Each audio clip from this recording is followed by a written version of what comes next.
আল্লাহ আমাদের সকলকে 30টা রোজা রাখার তৌফিক দান করুক, সকলে বলি আমিন। সন্তানদের প্রতি, বালেক সন্তানদের প্রতি মায়া দেখানো ইসলামে পরিপূর্ণ হারাম, হারাম 1 কোটি বার হারাম। সন্তানকে মায়া দেখাইতেছেন, শরীর ভেঙে যাইব, শরীর কইমা যাইব, মায়া দেখাইতেছেন, এটার জন্য আপনি বাবা জাহান্নামে যাইতে হবে, আপনি মা জাহান্নামে যাইতে হবে। বালেক সন্তানকে কেন রোজা রাখাইলেন না?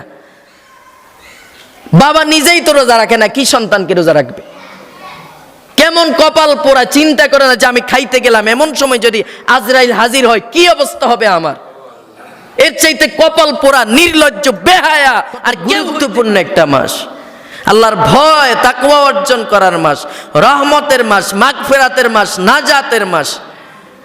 এই রমাদান মাসে অনেক সময় দেখা যায়, প্রায় দেখা যায় দোকানগুলোতে পর্দা লাগানো হয়, আর আমরা পুরুষরাও এই পর্দার ভিতরে ঢুইকা ঢুইকা কি পরিমাণ খাওয়া দাওয়া। সারা বছর না, মাত্র একটা মাস, মাত্র 30টা দিন, এটাও আমরা মুসলমান সহ্য করতে পারি না। আমাদের কারণে এই গরমের দিন এত গরম পড়ে, ইস্তেসকার নামাজ পড়লেও বৃষ্টি হয় না। আল্লাহর আযাব, একবার করোনা, আবার ওমিক্রন, এভাবে একের পর এক আযাব আইতেছে আমাদের কারণে। সারা বছর তো রোজা রাখেন না, মাত্র একটা মাস, এটাও আপনি পারেন না? কেমন আপনি নবীর উম্মত হইলেন? কেমন আপনি আল্লাহর গোলাম হইলেন?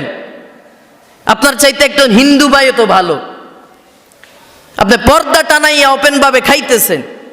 লজ্জা থাকার দরকার। কেউ দেখে না, কে দেখেন?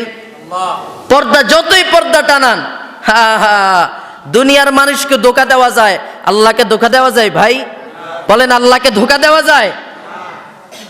আহা, ওই যে বললাম না, এই যে মৃত্যু নিয়ে আলোচনা করলাম, যখন বললাম না মৃত্যুর ভয়ে কাছের ঘর বানাইও মৃত্যু থেকে রেহাই পায় নাই, কাছের ঘর বানাইছে মৃত্যু থেকে রেহাই পাবার লাগা, সেখানে যাই এই মৃত্যু। কি চিন্তা করছেন? এই পর্দা টানায় খাইতেছেন, আল্লাহ না করুক এমন সময় যদি আপনার মরণ হয় কি অবস্থা হবে? বদনসিব, এর চাইতে বদনসিব আর কি হতে পারে? পর্দা টানায় খাইতেছেন, এমন সময় আজরাইল চলে আসছে, শেষ। এই রমাজান মাসে ঈমান নিয়ে মরতে পারলেন না মিয়া। শুধু কালিমা পড়লেই মুসলমান যায় না, কালিমা পড়লেই ইমানদার হওয়া যায় না, তাকওয়া অর্জন করতে হয়। আল্লাহ আমাদের সকলকে 30টা রোজা রাখার তৌফিক দান করুক, সকলে বলি আমিন। সন্তানদের প্রতি, বালেক সন্তানদের প্রতি মায়া দেখানো ইসলামে পরিপূর্ণ হারাম, হারাম 1 কোটি বার হারাম। সন্তানকে মায়া দেখাইতেছেন, শরীর ভেঙে যাইব, শরীর কইমা যাইব, মায়া দেখাইতেছেন, এটার জন্য আপনি বাবা জাহান্নামে যাইতে হবে, আপনি মা জাহান্নামে যাইতে হবে। বালেক সন্তানকে কেন রোজা রাখাইলেন না? বাবা নিজেই তো রোজা রাখে না, কি সন্তানকে রোজা রাখবে?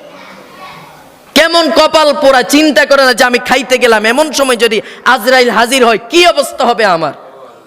এর চাইতে কপাল পোড়া, নির্লজ্জ, বেহায়া আর কেউ হইতে পারে না। আল্লাহ আমাদের সকলকে তাকওয়া অর্জন করে 30টা রোজা রাখার তৌফিক দান করুক, সকলে বলি আমিন।